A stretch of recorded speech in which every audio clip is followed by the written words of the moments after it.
Gracias a todos nuestros voluntarios. Ellos tienen el trabajo más difícil.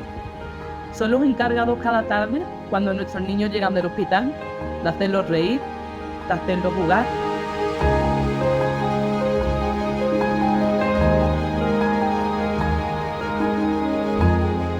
Gracias, chicos, por hacerles ver que la vida sigue siendo muy bonita, a pesar de todo lo que están viviendo.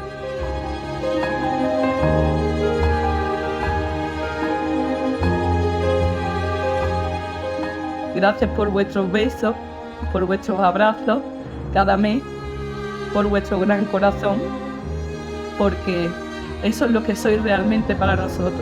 Sois el corazón de nuestra casa aquí en Valencia. Muchas gracias.